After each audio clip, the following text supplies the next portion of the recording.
개발을 시작하고 취업까지 몇 개월이 걸렸어요? 시작한 거는 그런 생활 코딩을 처음 접하면서 시작을 했는데 그게 한 1개월 정도 했던 것 같아요. 기본적인 웹하고 그 HTML, CSS 공부로 웹을 시작을 했고, 그리고 그 학원에 다니면서 공부했던 게 5개월 정도? 그리고 인턴을 하고 취업까지 이제 걸린 시간은 10개월 정도였던 것 같습니다. 어떤 과정을 수료했어요? 저는 기본적인 자바 스프링 과정을 수료를 했고요. 그 과정에서는 자바 기본, 자바 베이직을 좀 배우고, 사실 뭐 자바스크립트 같은 거는 거의 독학으로 했고요. 마지막 프로젝트가 스프링으로 웹 만드는 프로젝트라서 결국은 웹 과정을 수료했다고 보시면 될 것 같아요. 취업 전에 했던 사이드 프로젝트는 어떤 것들이 있어요? 사실 사이드 프로젝트는 취업 전에는 오히려 중요성을 많이 못 느낀 것 같아서 그냥 이제 기본적인 웹사이트? 캠핑 예약 웹사이트? 그거 제작을 했었고요. 제일 기억에 남는 프로젝트는 처음 자바를 배웠을 때 자바로만 자바 JWT로 제작한 프로젝트가 있었는데 퀴즈 맞추는 게임이었어요. 그래서 이제 초성 퀴즈 맞추는 게임이었는데 그게 이제 뭐 다양한 UI로 해볼 수 있는데 이제 저 같은 경우에는 앱에 좀 관심이 있어서 앱처럼 만들었었거든요. 그래서 앱처럼 만들어서 초성이 나오면 그 퀴즈를 푸는 게임이었는데 그게 되게 아기자기한데 처음이라서 기억에 많이 남는 것 같아요. 지금 보면 사실 코드를 정말 읽으면 왜 이렇게 스파게티 코드처럼 막 복잡하게 작성하고 했나 싶을 정도로 부끄럽긴 한데 그게 처음이라서 기억에 많이 남는 것 같습니다. 혹시 취업 전에 했던 고민들 있어요? 취업 전에 저는 이제 많이 고민했던 게 어떤 회사를 가야 되는지 그런 것도 좀 고민이었지만 회사에서 뭘 원하는지 잘 모르는 게 좀 고민이었던 것 같아요. 이제 일을 해봤으니까 아는 거지만 일하기 전에는 사실 뭐가 중요한지 모르잖아요. 어떤 걸로 나를 어필할 수 있을지 잘 몰랐기 때문에 그런 게 좀 고민이 많이 됐던 것 같아요. 면접 보는 회사는 어떤 기준에서 선택했나요? 사실 면접은 그냥 붙으면 다 봤어요. 저는 면접도 다 경험이라고 생각했기 때문에 가고 싶은 회사, 가기 싫은 회사 고민하지 않고 그냥 이제 오세요 그러면 가서 면접 보고 다 그랬던 것 같아요. 면접 얼마나 봤어요? 총 면접 봤던 횟수는 4번 정도였던 것 같은데 기억나는 면접 썰이 있어요? 이제 기억에 남는 면접은 아무래도 지금 시기가 코로나 상황이기 때문에 비대면 면접을 많이 봤던 것 같아요. 그래서 그때 이제 기억나는 면접 중에 하나가 프론트엔드로 면접을 제가 봤어요. 왜냐면 저는 뭐 백엔드, 프론트엔드 상관없이 다 면접을 봤기 때문에 프론트엔드도 들어가고 싶은 회사긴 했거든요. 약간 스마트팜 관련 회사였는데 그래서 이제 프론트엔드임에도 불구하고 지원을 했어요. 근데 거기서 이제 프론트엔드 하실 수 있겠느냐 그래서 과제를 주셔가지고 엑시오스로 이제 실시간 차트를 그리는 그런 과제를 받았었는데 당연히 저는 그때 과제를 제출하지 못했고요. 24시간 안에. 그리고 지금은 할 수 있지만 그때는 할 수 없었고요. 그래서 아쉽게 떨어졌는데 거기 테크 리더분이 회사를 옮기신다고 하더라고요. 면접을 보고 회사를 옮기신다고 하셔가지고 이제 다른 회사 백엔드 자리를 좀 마련을 해주셨어요. 그래서 이제 거기로 연동이 돼서 사실은 A 회사에서 면접을 봤지만 B 회사에서 다시 면접을 보게 된 거예요. 그분이 옮기시는 회사에서. 그래서 이제 거기서 코딩 테스트랑 1차 면접 그리고 뭐 임원 면접까지 봤던 것 같습니다. 지금 다니는 회사를 선택한 이유가 있어요? 저는 이거는 좀 추천해드리고 싶은 방식이 하나 있는데 이제 그 표라고 하죠.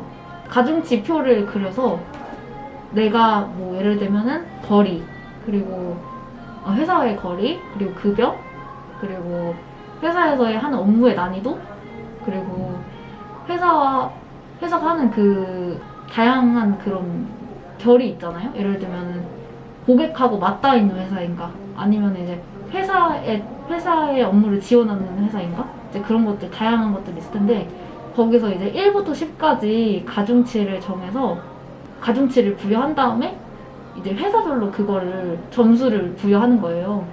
뭐 예를 들면 A 회사는 거리가 가까운데 급여가 적다.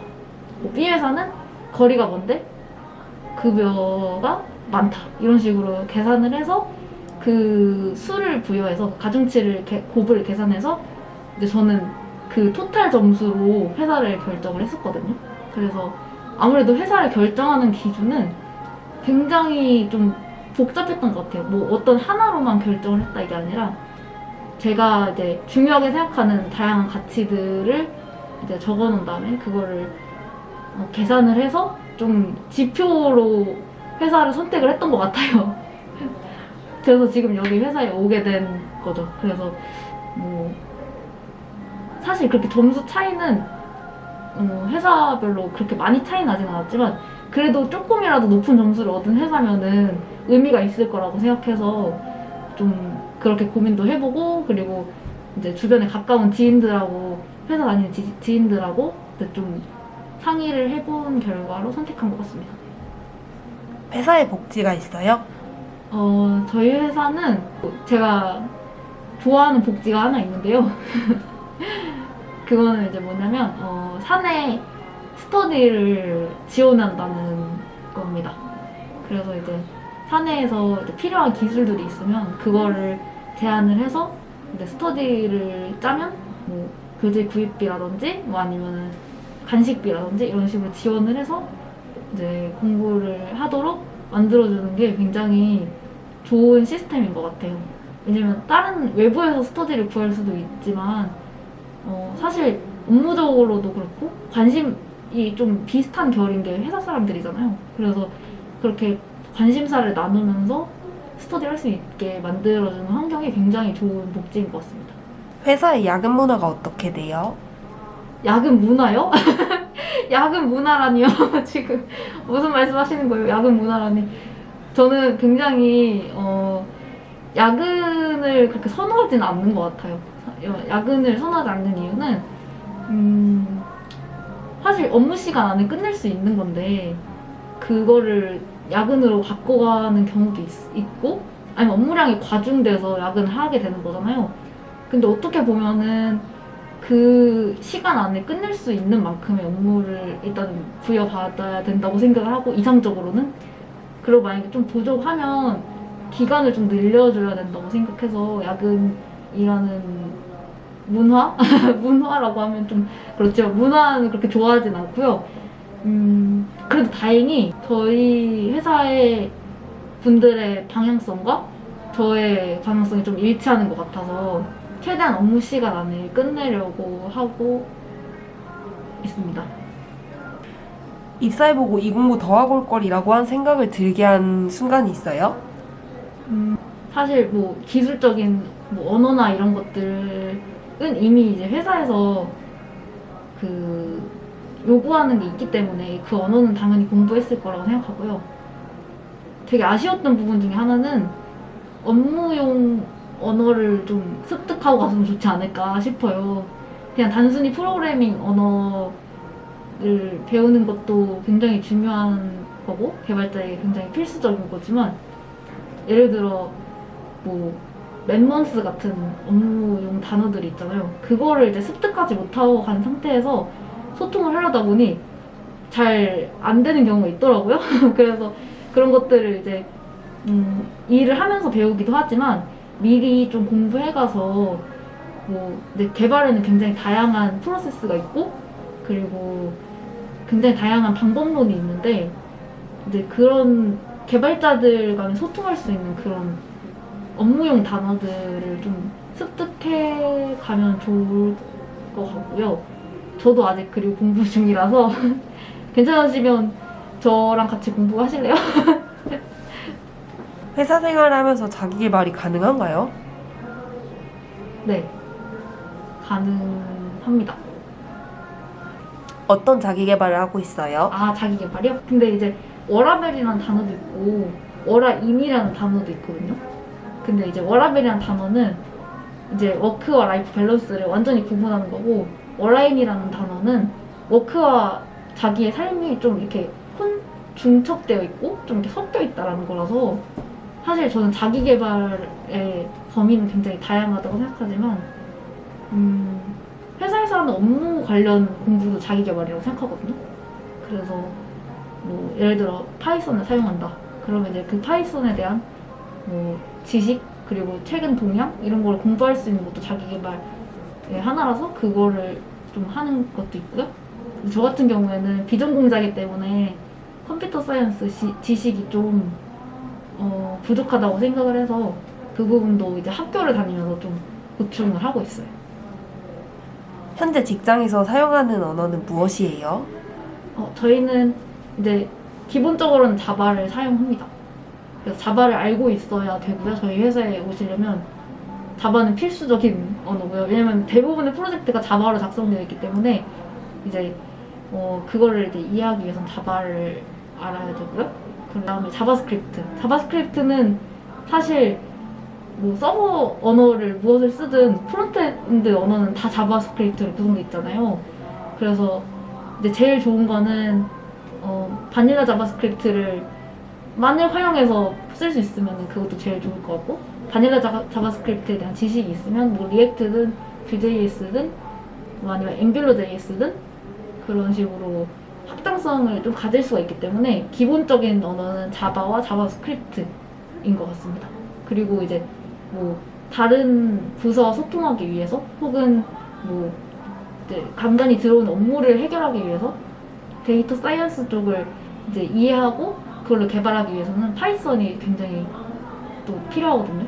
그래서 이제 기본적인 골조는 자바와 자바스크립트이고, 이제 파이썬 같은 경우에는 좀 어떤 라이브러리에 특화된 기능을 사용하기 위해서 이제 필수적인, 그리고 또 요즘에 또 많이 뜨고 있는 데이터 사이언스 쪽 분야를 해결하기 위해서는 파이썬까지 이렇게 자바와 자바스크립트 파이썬을 가지고 가면 좋지 않을까라고 저는 생각을 해봅니다. 혹시 하시는 업무가 어떤 거예요? 저희 회사에서는 새로 이제 신설된 파트가 있는데요. 아무래도 회사가 빅데이터 회사다 보니까 굉장히 많은 데이터가 있어요. 그래서 그 데이터들, 특히나 이제 뭐 굉장히 데이터는 다양한 분야가 있잖아요. 뭐 숫자 데이터, 뭐 아니면은 정형 데이터, 이런 식으로 굉장히 다양한 데이터들이 있는데, 그 중에서도 저희는 한글로 된 텍스트 데이터들이 굉장히 많거든요. 이제 그걸 이제 활용할 수 있는 방향 중에 하나가 자연어 처리라는 분야가 있어요. 자연어 처리를 활용해서 그 텍스트들을 가지고 모델을 만든다든지 그 텍스트들에 내재되어 있는 정보들을 좀 가공할 수 있는 쪽을 담당하고 있습니다. 그리고 이거는 이제 굉장히 또 중요한 것 중에 하나가, 사실 요즘에 딥러닝, 머신러닝이 굉장히 활발해지고 있잖아요. 근데 이제 그 딥러닝, 머신러닝이 활발해지고 있는 중에 모델에만 초점을 두는 경우가 있는데, 사실 굉장히 품질이 좋은 모델들은 많이 있거든요. 근데 이제 그 모델도 중요하지만 그 모델에 어떤 데이터를 넣어서 이 모델을 훈련시킬 거냐 했을 때 그 데이터의 가공이라든지 이 데이터를 지속적으로 업데이트하는 거든지, 그래서 이렇게 모델 훈련의 그 프로세스를 관리하는 게 또 중요하거든요. 그래서 요새는 업무를 좀 확장해서 MLOps라는 그 분야를 파고 있습니다. 같이 저희 사수님과 같이 파고 있는데, 그 분야가 이제 사실 막 정착이 아직은 안 된 상태고 계속적으로 새로운 게 나오고 있거든요. 캄캄한 길을 걸어가는 그런 느낌이지만 MLOps 분야를 파고 있습니다. 사수님이 계세요? 네. 저는 사수님이라고 표현하는데 그분은 내가 사수가 아니다라고 말씀하시는데 사수님이 계시고요.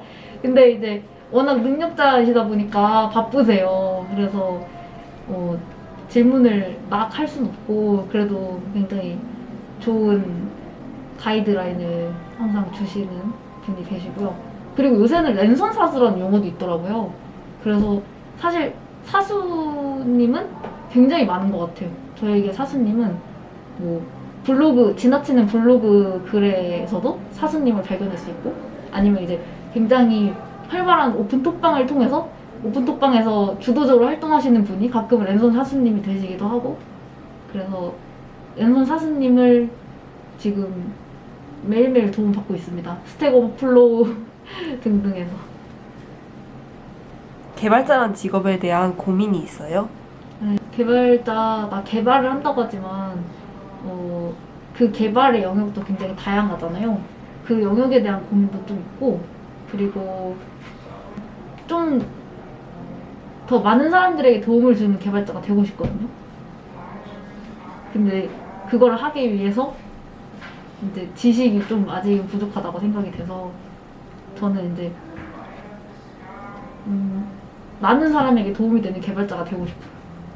어떻게 해야 될지는 저랑 같이 고민해 보실까요? 개발하다 스트레스 받으면 어떻게 풀어요? 저는 맛있는 걸 먹습니다. 맛있는 걸 먹고요.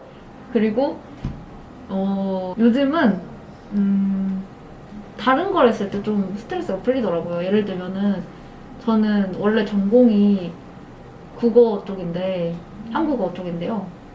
오히려 개발하다가 예전 전공을 봤을 때 스트레스가 풀리더라고요. 그래서 이게 또 버릇은 또 못 버린다고 책을 읽거나 좀 토론을 하거나 대화를 하거나 좀 친구들하고 대화하거나 그럼 좀 풀리는 것 같아요. 그리고 디벨 민수 채널을 봅니다. 저는 그러면 스트레스가 풀려요. 여러분도 많이 보세요. 국어 국문과 전공했잖아요. 개발직으로 전향했을 때 도움이 된 게 있나요? 네, 아주 많습니다. 이건 약간 길어질 수 있어서 따로 영상을 만들까요? 정말 도움이 많이 됐던 것 같아요. 근데 간단하게 말씀드리면, 일단은 독해 능력이 모든 지식을 습득하는 데 기본이거든요. 그래서 그런지 저는 글을 굉장히 잘 이해하고요. 그래서 개발 문서도 굉장히 읽는 걸 좋아하고요. 그리고 제가 이제 국어도 사실 언어잖아요. 그래서 다른 언어에도 관심이 있기 때문에 사실 많은 그런 개발 문서들이 영어로 적혀 있거나 아니면 중국어로 적혀 있는 경우가 많아요. 근데 그걸 이제 뭐 그냥 그대로 읽는 경우도 있겠고, 뭐 아니면은 뭐 번역해서 읽는다든지, 그럴 때 언어적인 능력이 많이 도움이 됐던 것 같고, 그리고 제가 하는 업무가 자연어 처리이기 때문에 어떤 글이 좋은 글일까에 대한 기본적인 감각이 좀 있는 것 같고, 이건 앞으로 아까 제가 앞에서 말씀드렸다시피 많은 개발자한테 도움을 주고 싶다 했잖아요. 그래서 저는 많은 개발자한테 도움을 주기 위해 뭐 영상도 좀 찍어보고 싶고, 아니면 개발 문서 작성한다든지 이제 그런 것들을 표현하는 그 의사소통적인 면을 좀 같이 하고 싶은데, 제가 그런 거를 좀 조리 있게 말하는 방법이라든지 다른 사람들 앞에서 말하는 방법이라든지 제가 그걸로 논문을 썼거든요. 졸업 논문이지만 굉장히 쓰레기 논문이지만 그런 그 사람들 앞에서 말하는 것에 대한 논문을 쓴 적이 있기 때문에 좀 화법이라든지 좀 문법이라든지 독해라든지 글쓰기라든지 이런 게 좀 많이 도움이 되는 것 같아요. 비전공자를 위한 개발책 하나만 추천해주세요. 비전공자를 위한 개발책 추천해드리겠습니다. 지금 서점에 가셔서 표지가 마음에 드는 책을 하나 골라 잡으세요. IT 코너에서. 그게 당신의 책입니다. 그 책은 뭔가 저는 책 추천 영상 이런 거 보면은 사실 조금 안 와닿고요. 일단은 여러분만의 책이 필요하기 때문에 교보문고나 알라딘이나 이제 그런 데 가셔가지고 IT 코너에 가셔서 이 책이다, 내 운명의 책이다 라고 딱 하시는 게 여러분의 책이 아닐까 싶고요. 개인적으로는 최근에 읽은 책 중에 해보지 않으면 알 수 없어서라는 책이 있거든요. 그거는 이제 그냥 에세이예요. 근데 에세이인데 그 내용이 이제 그 작가가 네덜란드 유학을 가서 그렇게 네덜란드 유학을 가기까지의 그런 상황과 그다음에 거기서 살아가는 모습들을 이제 그린 책인데 사실 그 내용이 정말 그 제목과 거의 같아요. 해보지 않으면 알 수 없어서 여러분 개발도 해보지 않으면 알 수 없어요. 그러니까 같이 개발합시다. 개발직을 고민하고 있는 비전공자에게 해주고 싶은 말 있어요? 일단 지금 당장 편집기 아무거나 켜시고요. 메모장도 좋아요. 거기다가 여러분들이 헬로월드를 한번 찍어보세요. 그러면 거기서부터 시작되는 겁니다. 헬로월드 그러니까 배우고 싶은 언어에 대한 헬로월드를 찍으면 이제 거기서부터 시작이 되기 때문에 그 이후에는 여러분들이 정말 상상도 할 수 없이 많은 확장을 하실 거라고 생각해요. 그리고 여러분들에게 도움을 주고 싶은 사람은 여기 널려 있거든요. 지금 디벨 빈수님도 그분 중에 하나시고 저도 그렇기 때문에 언제나 도움이 필요하시면 댓글로 달아주세요.